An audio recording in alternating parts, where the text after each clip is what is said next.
Hey guys, what's up? It's your friendly neighborhood UberGoose here. I want to share with you guys today this Path of Exile build that I've been doing so far for Blight League. So far it feels great. I'm not super deep. I'm level 82 right now. Um, I've only been mapping for like 5 hours or so. Let me show you the slash played. Yeah, I guess a bit more than probably like 6 hours or so.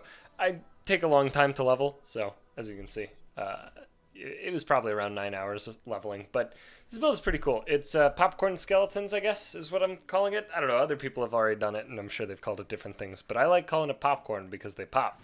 So the gist is that you summon skeletons that have presumably a lot of life, and then they very quickly burn to death because of both two Erendel's embraces, which makes summon skeletons take a percent of their max life per second as fire damage.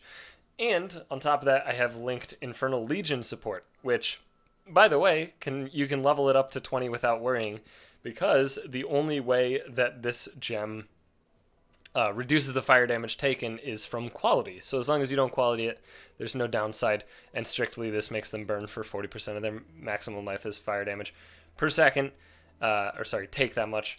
And then on top of that, they have this burning effect, which I don't know how much it's doing. I could probably calculate it in theory. It's weird because it doesn't actually update on the tooltip. It just says the base fire damage per second. But it does, as far as I know, it does indeed scale with your minion damage. Any sort of increased minion damage, like on tree, for example, or from the minion damage support. On top of this, it'll scale with something like combustion support, I believe, should increase the fire damage that it's dealing. Obviously, the -2 fire res, the covered in ash that we get from Erendel's Embrace as well.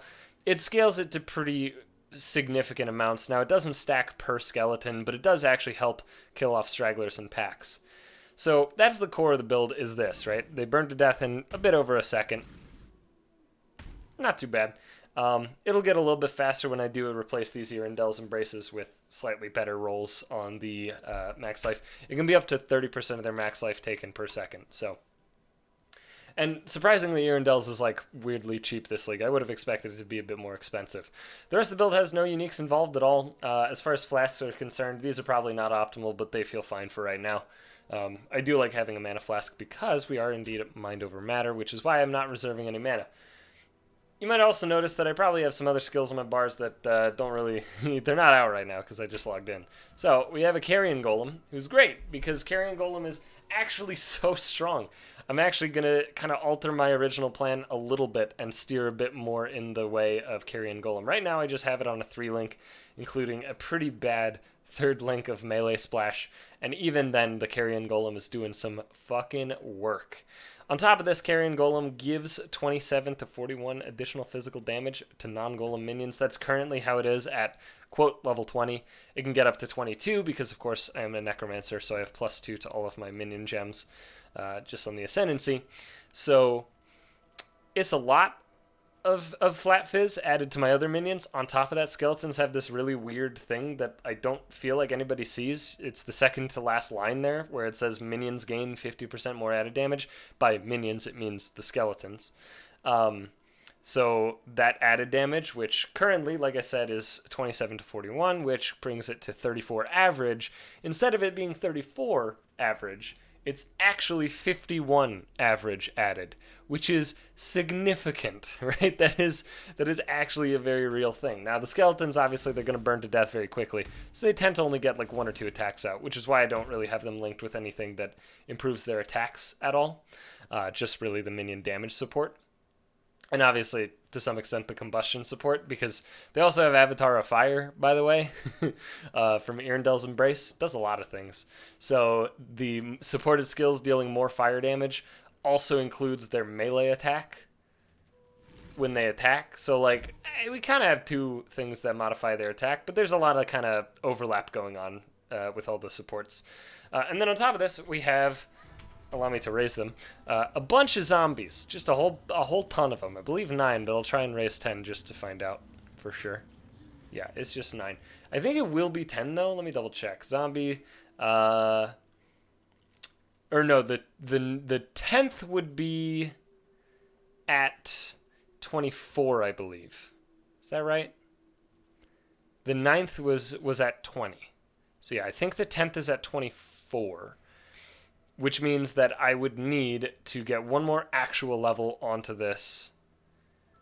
How would I get there? Hang on. Trying to think. I mean, I guess it doesn't really matter, to be totally honest, because I don't think I would actually get there anyway. But what I could do instead is I could craft onto helmet or chest, once I actually have it unlocked, the +1 to maximum zombie or skeleton, which actually does matter. That's what I had to remind myself of. There we go. So summon skeletons at 21, it is +1 to maximum skeletons and how many you summon at a time. So once I hit 21, or I guess level 19, but the next breakpoint is unreachable without actually adding levels in other ways. So once I hit that breakpoint, basically we're summoning 4 skeletons at a time, but then our maximum is currently 10. It'll be 11 at that point, which means that 3 casts, I'll actually lose the first skeleton that I summoned, right? Because it'll only be 11 max, and we're getting 4 per cast. So I really do want that +1 to zombie/skeleton crafted on either my head or chest, at which point we'll have 10 zombies, and we'll have 12 maximum skeletons, so 3 casts will cleanly fill up the entire thing. So this is basically my posse. Now, the zombies are currently linked on a 4-link with Feeding Frenzy support, Multi-Strike support, and minion damage. Multi-Strike works with their ground slam. So the slam itself has been pretty substantially hit in this patch because there are no longer the Violent Dead Jewel. Like, it's just gone. It doesn't exist anymore. So that means that you're missing out on quite a bit of cooldown reduction. On top of that, the zombie node in Necromancer is no longer there. So you're losing out on cooldown reduction there. So they can't non-stop slam anymore. So it becomes even more important to have something like Multi-Strike. So when they do slam, they slam 3 times in a row. I believe it also goes on cooldown when they do the first slam, rather than the last slam, and if that is true, then I believe their slam uptime is still very high with just multi-strike. So it still works out great, and then obviously minion damage, so they deal more. They don't need minion health, okay? They have 36,000 life. They're not gonna die. If they die, I'm already dead, so who cares? And then Feeding Frenzy support's really nice as well. This is also more damage on my minions, 23% more on the zombies, and that this gives us a buff whenever they actually hit something and, trigger the thing. 25% is basically 100% uptime while mapping. It gives us a buff that gives all of our minions 10% more damage, I believe 15% increased movement speed, attack speed, and cast speed, or maybe it's 10% move, 15 attack cast, something like that, which is awesome. So that applies to all of our minions, including our skeletons. Now, the thing that's really making this build kind of pop off is, of course, our skill tree. So first on the skill tree, we, of course, have Mindless Aggression, as we want both nodes that are behind it. And this node itself is just fine. I mean, move speed, damage, attack, cast, sure. None of this is more, which is kind of unfortunate. But again, the things behind this node are so good that it's just worth going through no matter what. And then we have Unnatural Strength, which is +2 to level of all minion skill gems, which, by the way, is not true. It's +2. Hang on, let me double check that it's not true. It's not true. It's +2 to level of all active minion skill gems, because this is still technically a skill gem with the minion tag, but it doesn't get any levels from it. So there's that. The wording is just wrong, basically. And then Bone Barrier, which is pretty cool. Additional physical damage reduction per minion up to 10%. Elemental resistance per minion up to 30%, and then recovery rate of life and energy shield per minion up to 30%, and minions have 20% more maximum life. That is a more multiplier to their max life. On top of the fact that minion life support is also more to their maximum life, which is why our skeletons have so much damn life, 9.5 thousand, which is nuts. Now, as far as the final Ascendancy point is concerned, I'm going to be honest, I don't want any of these. But if I had to pick, it would probably be Essence Glutton. So here's the thing: Commander in Darkness or Commander of Darkness is kind of bad because we're mind over matter. We're not reserving mana, and if we do end up reserving mana for an aura, then we're going to give elemental resistance to our skeletons, which means they'll burn less quickly and thus not die as fast. So they won't pop as soon, So it's like, and what am I even getting out of this? 30% increased damage and a little bit of attack and cast speed then? And then, of course, slightly easier gearing for myself, which I'm going to be honest, I don't need that. We're good to go on the resistances front. I'll show in a minute. And then Essence Glutton's kind of awkward because I don't really have time to actually spawn corpses. Mistress of Sacrifice, I don't really have time to use offerings. And then Plaguebringer, again, I don't really have time for corpses. So it's just really awkward, but it's probably Essence Glutton just because this gives max mana inherently, and then when I do get around to actually summoning corpses, I can get value anyway. So it's probably just Essence Glutton. This is probably just the one to go for. And to be fair, while mapping, I will get the mana regen basically non-stop, right? I might not be able to get the 8% over 2 seconds from consuming a corpse as frequently, but at least that flat mana regen up to 50 per second, I should pretty much always have that while mapping, which in theory is pretty good. On top of the, of course, 20% increased max mana. So that's the Ascendancy. As far as the tree itself is concerned, don't have to go too far, honestly. There's a bit of traveling, but not too terribly much. The most traveling is obviously down to the Scion Life Wheel, which tends to always be worth it. Scion Life Wheel is just too good. 5%, all these nodes are 5% life, and then the one right here is 20 max, and then 14%, which is great. We also have Elemental Equilibrium. Our skeletons are exclusively dealing fire damage. They actually literally cannot do other damage types just because of Avatar of Fire. So, Elemental Equilibrium with just Arc, simple as that. We're just going to deal a tremendous amount more damage with our skeletons, just by removing a bunch of resistance by casting Arc. Which is, again, why we don't really have time to use corpses. Because, we have to summon and, squeeze in Arc every now and then to get Equilibrium. And then we have to keep resummoning almost nonstop to get maximum DPS. So there's just, not time. There's a lot of minion damage nodes. Now, some of these do actually give minion elemental resistance. Some of the ones I've grabbed. Now, I haven't grabbed this one, because this is both elemental resistance and life regen on the minions, and we already have a little bit of regen up here. I think that might be all of it, or close to all of it, right? Oh, we might have a little bit more here. Yeah. Don't believe anything else has any regen, but there is a little bit of regen on tree. I think this one might just not be worth it, but it very well could be. I'm not sure. 20% max life, by the way, will actually end up being a lot. I mean, we're talking 1,000 on the skeletons. The reason I say 1,000 is because of this. So if you look here, 9515, if I take out this jewel, which is giving, by the way, 12% max life to minions, it goes, so 9115, 9515, so that's 400 for 12. So I guess, if we want to do the actual math, why is the actual math hard? This is just 60%, right, of what we would be getting. So, but how do you divide by 3 multiplied by 5? How about that? Divide 400 by 3 gives us 133 multiplied by 5. So that would get us up to 655? I don't know, is that right? No, 665. That much. So this would be plus 665 life on our skeletons. It also gives us some life regen, which is pretty nice. But it would also mean that they regen a bit more and have Res. Might make them a little bit too hard to kill. But all of the minion damage nodes and life nodes tend to be really, really good for scaling the skeletons. The real thing that's doing it is this right here, minion instability. Of course, whenever a minion gets to low life, they will instead of die, or instead of stay alive, I guess is more accurate, they'll instead explode, dealing 33% of their max life as fire damage to surrounding enemies. So this scales with minion damage, this scales with minion life, and of course it scales, because it does fire damage, it scales with all of the fire scaling stuff that we could possibly imagine, such as the combustion for the minus res, the covered in ash, elemental equilibrium. All of these things are all going to scale instability. And that leads to pretty significant pops. Now, I would love to tell you exactly how significant and exactly how much damage every single skeleton popping will do.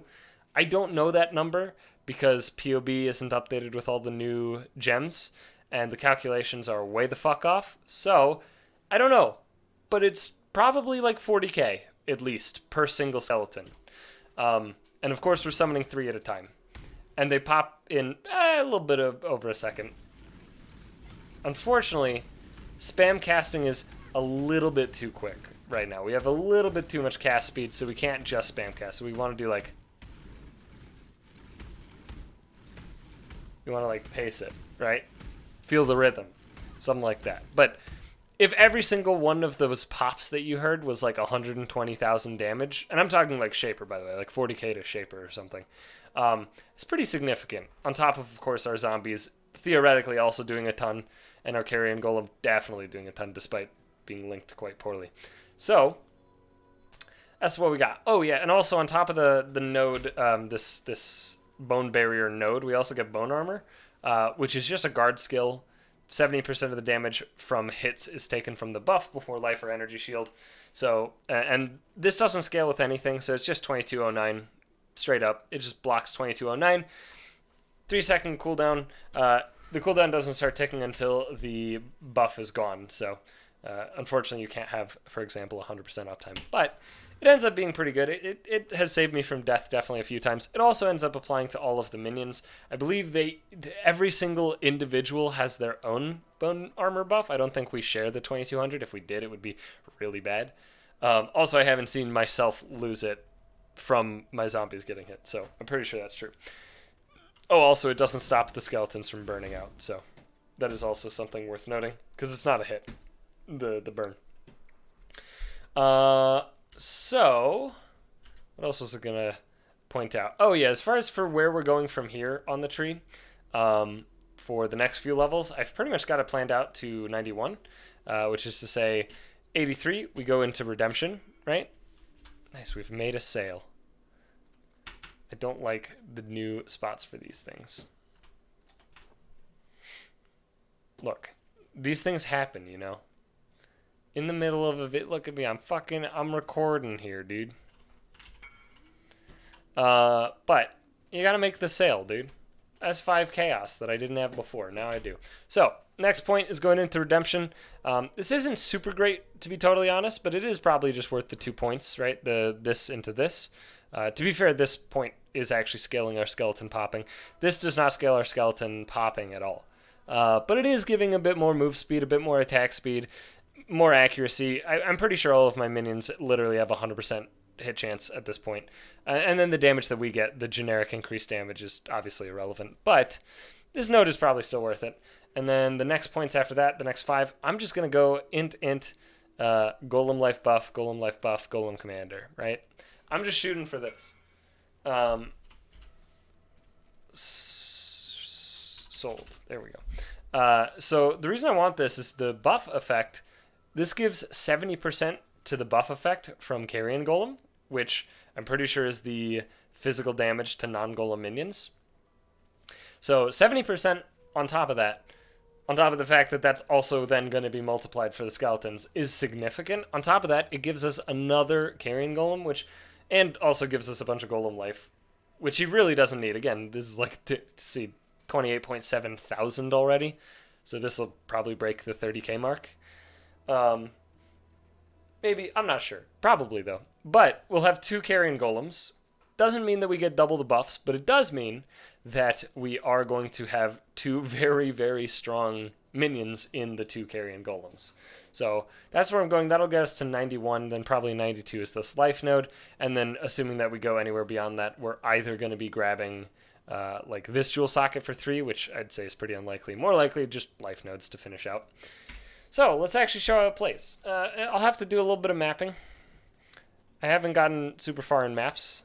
Just got my first couple of tier 6s at this point. Let's try just a tier 3, just a nice little tier 3. Like a nice easy one where I don't have to think very much about where we're going. Like a tropical island. And then I'll just give it a transmute. And we'll aug it. And extra is called? Sure. Oh, yeah. Let me just show the resistances. So this is my current resistance situation.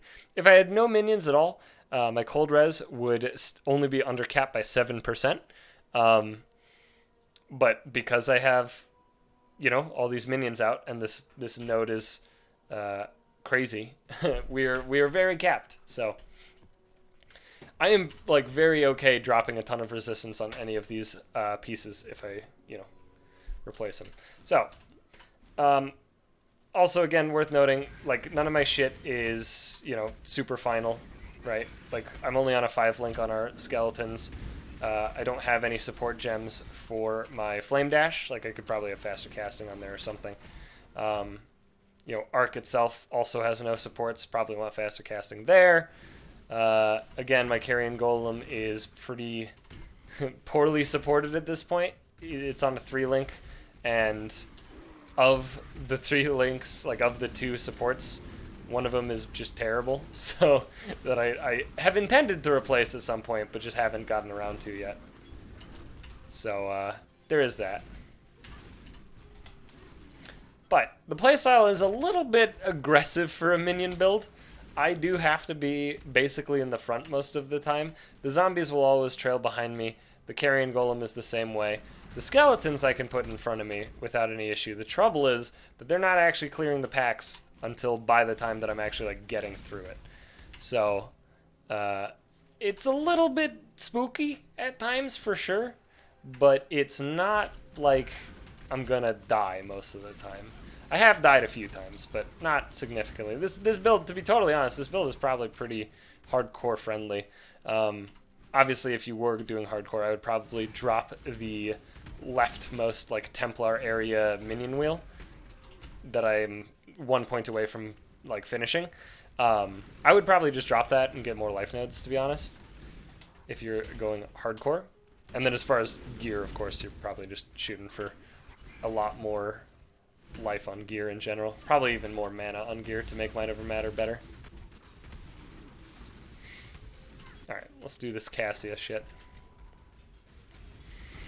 So also, by the way, if you guys didn't know, apparently the thing shown here on the portal, so this one has, well, not this one, but we see lightning, right? It actually means there's resistant to that, not that it's weak to it. But it would be cool if they explained it ever. But I actually really like the this mechanic actually a lot. I'm kind of a huge fan of it. I've always been a sucker for tower defense. And in PoE, it's no different. I'm a sucker.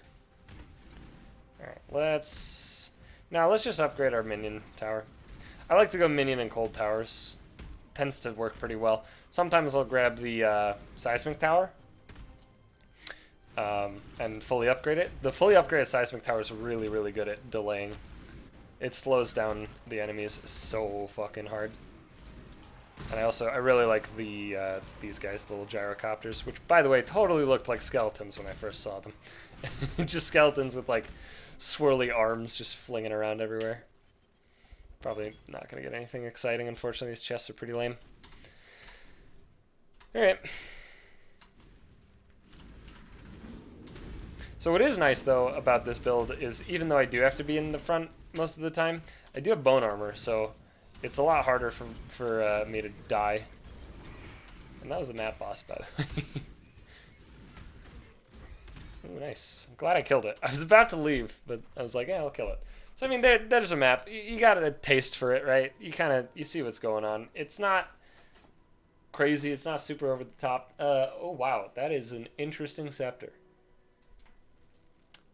And it has open prefixes. A. Well, I'm going to hold on to that one and probably be able to sell it. Global crit chance is not very strong. Okay. Let's, let's put it up without a price for now, because, you know what, I'll put it up for like 10C, because I'll figure out a price later. You know what, no, let's put it up for 15C. If nobody tries to buy it, it's fine, I'll figure it out later. But that's it. I mean, that's the build, right? It was just one map. It was super simple. We had Einhar in it. The one thing that I will say is that dexterity is a little bit tough, but with these oils, with this oil system, it's actually like not too bad. Like, for example, in fact, I might even have those sepia, and then what's that? The orange amber. Yeah, like if I needed dex, I could literally just anoint one of my pieces of jewelry with proficiency for cheap oils, right? And then it's just 30 decks right there. I'm never going to travel to it, so it's like there's no harm in doing that.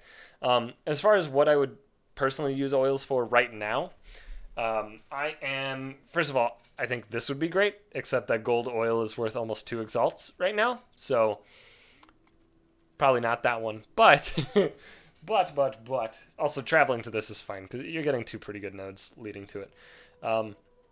What I have been looking at for what to spend my oils on, I've forgotten now. I'm trying to just delay and fucking find it. Remember what I wanted. I mean mana nodes in general, like something like that, except again, that's gold. Hang on. That one maybe? Mind Drinker? No. There's like really good ones. Is this what I wanted? No, that's got golden too. How about this guy? Oh yeah, this guy. Yeah. Battle Rouse or Ruse. Rouse? Ruse? Rousey? This one's pretty good though. Flat mana, percent increased mana, and then whenever you take damage, you'll gain it back as mana over 4 seconds. Well, 8% of it. That seems like a really good one, and those are 3 relatively cheap oils. I just haven't found an Azure yet, but when I do, I'll probably go for it. Also, when I get a more permanent one of these jewelry slots. I probably... Well, actually, you can't anoint uniques, right? I don't know. I mean, to be fair, I could probably just anoint this. And again, it's relatively cheap oils. Like, I could probably just buy a couple Azure and then anoint this, and then if I replace it, I'll just buy another. Something like that. They're just mana, life, stuff like that. I mean, you could go like Heart of the Warrior if you're feeling saucy, or Golem's Blood if you want to spend 4 exalts on getting Golem's Blood. Bravery if you want to spend a similarly absurd amount, because those like blue-purple ones, I don't know what to call them. Mastery of the Arena, sure, I don't know. That's kind of what I would shoot for, though, with your oils, with your anointing. I did look at all of the floating nodes, the ones that have no connections and don't show up until you actually have them. They're on PoB, they're on, all those things. I did look at all those nodes.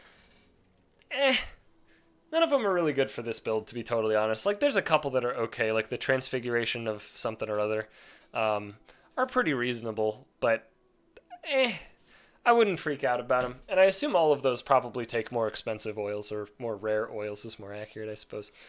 And in theory, we might want to end up with an Impresence with Flammability, or we could just add Curse on Hit Flammability to Arc. Like, Curse on Hit Flammability and Faster Casting. I mean, I could literally do that right now, to be honest. Let's just do it so I can, show it. Pretty sure that's all blue as well, right? I think Flam is blue.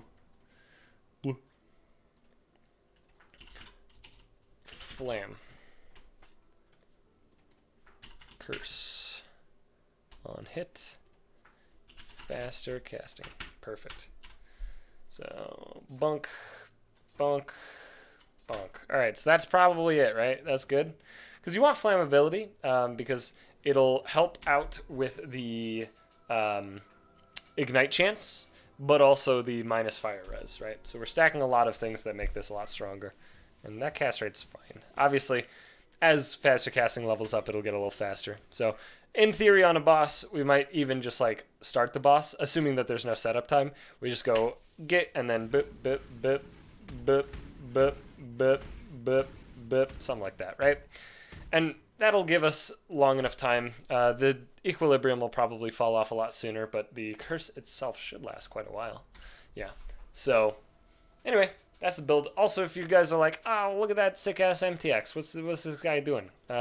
Well, first of all, thanks for noticing. Second of all, we have the Undertaker weapon effect on, of course, both of our weapons, because we have nothing over here. Master Undertaker body. We have the Madcap hood with 2 different eyes effects to make it bright, as you can see that it just basically makes it white. I think it looks kind of cool. And we have Corsair gloves, Corsair boots, Celestial hooded cloak, and the Sin character effect, and then my portals are the Gore portal.